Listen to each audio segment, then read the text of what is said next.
மார்க்கம் இந்த வறுமை சம்பந்தமாக என்ன சொல்லுகிறது, இஸ்லாம் சொல்லக்கூடிய விளக்கங்கள் என்ன என்பதை புரிந்து கொண்டோம் என்று சொன்னால், ஒருபோதும் நம்முடைய வாழ்க்கையில் எவ்வளவு பெரிய கஷ்டத்தை அணுகினாலும், கஷ்டத்தில் நாம் அகப்பட்டு கொண்டாலும் நம்முடைய வாயிலிருந்து இந்த வார்த்தை வராது. அன்பான உறவுகளை பாருங்க, அல்லாஹ்வுடைய தூதர் ஸல்லல்லாஹு அலைஹி வஸல்லம் சொல்கிறார்கள், ரசூலுல்லாஹ் கிட்ட என்ன செய்கிறார்கள், அபூ ஸயீத் அல் குத்ரி அலி அவர்கள் வருகிறார்கள். யா ரசூலல்லாஹ், நான் கடுமையாக கஷ்டப்படுகிறேன். பொதுவாக நபித்தோழர்களுடைய வாழ்க்கை என்றாலே நபித்தோழர்களில் அதிகமானவர்கள் கஷ்டப்பட்டவர்கள், வறுமையோடு வாழ்ந்தவர்கள். சிலர்கள் தாங்க முடியாத நிலையிலே தன் நிலையை வெளிப்படுத்துவார்கள். இப்ப அபூ ஸயீத் அல் குத்ரி அவர்கள் ரசூலுல்லாஹ்ட்ட வந்து சொல்றாங்க, யா ரசூலல்லாஹ், நான் கடுமையாக வறுமைப்பட்டிருக்கிறேன், கடுமையாக கஷ்டப்படுகிறேன். யா ரசூலல்லாஹ், அல்லாஹ் தஆலா என்னை கடுமையாக வறுமையின் மூலம் சோதிக்கிறான் என்று சொல்லுகிற நேரத்தில் அல்லாஹ்வுடைய தூதர் ஸல்லல்லாஹு அலைஹி வஸல்லம் அந்த நபித்தோழருக்கு சொன்ன பதில் என்ன தெரியுமா? தோழரே, பொறுமையாக இருங்க என்றாங்க ரசூலுல்லாஹ். முதலாவது பதில் என்ன? பொறுமையாக இருங்க என்றார்கள் அல்லாஹ்வுடைய தூதர். இரண்டாவது சொன்னார்கள், யார் என்னை நேசிக்கிறார்களோ, யார் என்னை நேசிக்கிறார்களோ, மலையிலிருந்து, அதாவது பூமியை நோக்கி விரைந்து வரக்கூடிய நீரை விட வேகமாக அவர்களை சோதனை வந்து அடையும் ரசூலுல்லாஹ். அபூ ஸயீத் அல் குத்ரி அவர்களுக்கு ரசூலுல்லாஹ் சொன்ன பதில் என்ன?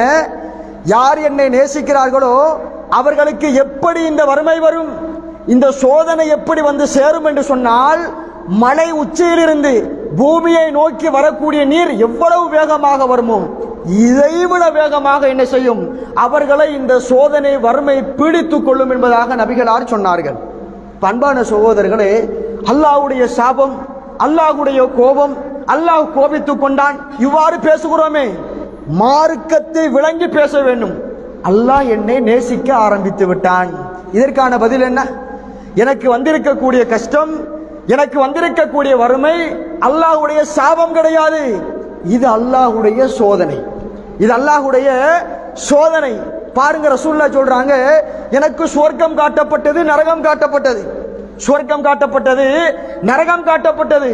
சுவர்க்கத்தை எட்டி பார்த்தேன், அங்கு அதிகமாக ஏழைகள் இருப்பதை கண்டேன் நாங்க ரசூலுல்லாஹ். நரகத்தை எட்டி பார்த்தேன், அங்கு அதிகமாக பெண்கள் இருப்பதை கண்டேன் என்றார்கள் அல்லாஹ்வுடைய தூதர் ஸல்லல்லாஹு அலைஹி வஸல்லம்.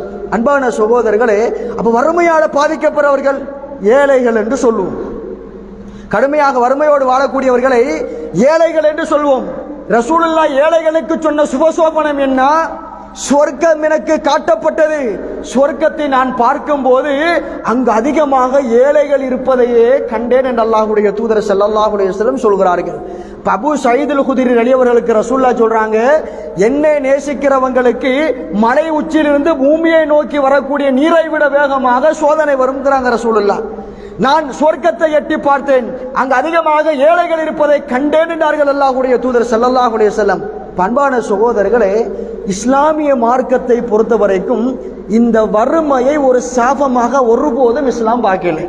இந்த வறுமையை ஒரு சாபமாக ஒருபோதும் இஸ்லாம் பார்க்கவில்லை. இஸ்லாமை ஒரு வரப்பிரசாதமாக இஸ்லாம் பார்க்கிறது. வறுமை, ஏழ்மை, கஷ்டம், அல்லாஹ்வுடைய இந்த சோதனை என்பது இஸ்லாத்தை பொறுத்த வரைக்கும் உயர்ந்த இடத்தில் இருக்கிறது. பாருங்க, இன்னொரு செய்தியை சொல்றேன் அழகாக புரிந்து கொள்வதற்காக. நபித்தோழர்கள் ரொம்ப கஷ்டப்படுறாங்க. நபித்தோழர்களை பொறுத்த வரைக்கும் கடுமையான வறுமை, கடுமையான கஷ்டம். எந்த அளவு? நாம சொல்ற வறுமை கிடையாது, நாம பேசுகிற இந்த வறுமையை பற்றி அந்த வறுமை கிடையாது. ஒரு நேரம் சாப்பிட்டா 2 நாளைக்கு கூட சாப்பாடு இல்லாமல் இருப்பாங்க. ஒரு நேரம் சாப்பிட்டுட்டா 2 நாளைக்கு கூட சாப்பாடு இல்லாமல் இருப்பார்கள், அந்த அளவு வறுமை.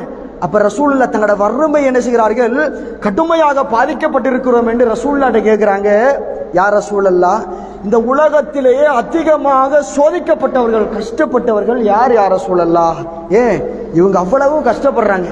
அப்ப ரசூலுல்லாஹ்ட்ட கேட்கிறாங்க, இந்த உலகத்திலேயே அதிகமாக பாதிக்கப்பட்டவர்கள், கஷ்டப்பட்டவர்கள், சோதனைக்குள்ளாக்கப்பட்டவர்கள் யார்? அப்ப ரசூலுல்லாஹ் சொல்றாங்க, அஷத்துன் நாசி பலாஅன் அல் அம்பியா. ரசூலுல்லாஹ்வுடைய பதில் என்ன? அஷத்துன் நாசி பலாஅன் அல் அம்பியா. இந்த உலகத்திலேயே அதிகமாக சோதிக்கப்பட்டவர்கள் யார் தெரியுமா? நபிமார்கள் என்று ரசூலுல்லாஹ் சொல்றாங்க. நபித்தோழர்கள் கேட்கிறாங்க, இந்த உலகத்திலே அதிகமாக சோதிக்கப்பட்டவர்கள் யார்? ரசூலுல்லாஹ்வுடைய பதில் என்ன தெரியுமா? இந்த உலகத்திலே அதிகமாக சோதிக்கப்பட்டவர்கள் நபிமார்கள். சும்மல் அம்சலு ஃபல் அம்சல். பின்னர் யார்? அன்பான சகோதரர்களை, ரசூலுல்லாஹ் சொல்றாங்க, இந்த நபிமார்களை போல யாரெல்லாம் வாழணும்னு ஆசைப்பட்டாங்களோ, நபிமார்களை போல அல்லாஹ்வுக்கு நெருக்கமாக அல்லாஹ்வுடைய அன்பை அடைந்து கொள்ள வேண்டும், அல்லாஹ்வுடைய திருப்தியை அடைந்து கொள்ள வேண்டும், அல்லாஹ்வுடைய திருப்தியோடு உயர்தரமான சொர்க்கத்தை அடைந்து கொள்ள வேண்டும் என்ற உணர்வோடு யாரெல்லாம் இந்த நபிமார்களை போல வாழணும் என்று ஆசைப்பட்டார்களோ அவர்களும் இந்த உலகத்தில் கடுமையாக சோதிக்கப்பட்டார்கள் அப்படின்னு சொல்லிட்டு ரசூலுல்லாஹ் ஒரு செய்தியை சொல்றாங்க. என்ன செய்தி தெரியுமா? நாம் இன்றைக்கு பேசக்கூடிய வார்த்தைக்கு நேர் எதிரான வார்த்தை. அன்பான சகோதரர்களை, ரசூலுல்லாஹ் சொல்றாங்க, அல்லாஹு தஆலா ஒரு கூட்டத்தை நேசிக்க ஆரம்பித்து விட்டால், அல்லாஹு தஆலா ஒரு கூட்டத்தாரை நேசிக்க ஆரம்பித்து விட்டால் அதற்கான அடையாளமே சோதனை தான். ரசூலுல்லாஹ் அதற்கான அடையாளமே என்ன?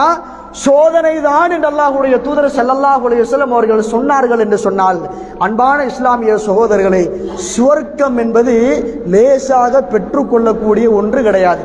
சொர்க்கம் என்பது இலேசாக நாம் வெற்றி அடைந்து கொள்ளக்கூடிய ஒன்று கிடையாது. கடுமையாக கஷ்டப்படணும், கடுமையாக சோதனைக்குள்ளாக்கப்படுவோம், கடுமையாக வேதனைப்படுத்தப்படுவோம். அன்பான சகோதரர்களே, அல்லாஹு தஆலா ஒரு கூட்டத்தாரை நேசிக்க ஆரம்பித்து விட்டால் அல்லாஹு தஆலா சோதிப்பான் ரசூலுல்லாஹ் சொல்றாங்க. அல்லாஹு தஆலா சோதிப்பான் என்பதாக அல்லாஹ்வுடைய தூதர் ஸல்லல்லாஹு அலைஹி வஸல்லம் அவர்கள் சொல்லுகிறார்கள். அன்பான சகோதரர்களே, இன்றைக்கு நாம் அடைந்திருக்கக்கூடிய பொருளாதார நெருக்கடி, பொருளாதார கஷ்டம், பொருளாதார வீழ்ச்சி, நம்முடைய பார்வையில வறுமை, இதை பொறுத்த வரைக்கும் சாபம் நாம் நினைக்க கூடாது, அருள் என்று நினைக்கிறேன். அல்லாஹு தஆலா என்னையும் நேசிக்க ஆரம்பித்திருக்கிறான். அப்ப அல்லாஹ்வுக்கு விருப்பமான அடியானாக நாம் மாறணும். ஏன்? என்ற வீட்டில் யாரும் குர்ஆன் ஓதுறது கிடையாது, என்ற வீட்டில் யாரும் குர்ஆன் ஓதுறது கிடையாது.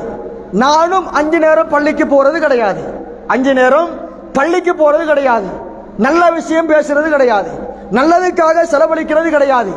ஆனால் அல்லாஹ் தஆலா என்னையும் சோதிக்கிறானே, அல்லாஹ் தஆலா என்னையும் சோதிக்கிறானே. அன்பான சகோதரர்களே, உணர்ந்து கொள்பவர்களுக்கு நிச்சயமாக படிப்பினை உண்டு.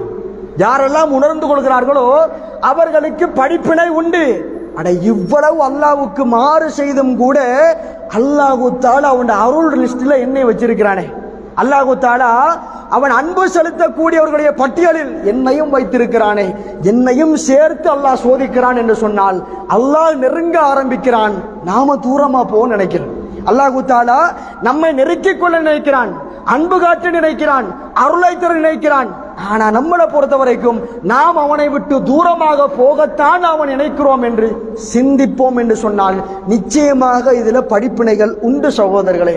அப்ப ரசூலுல்லாஹ் என்ன சொல்றாங்க?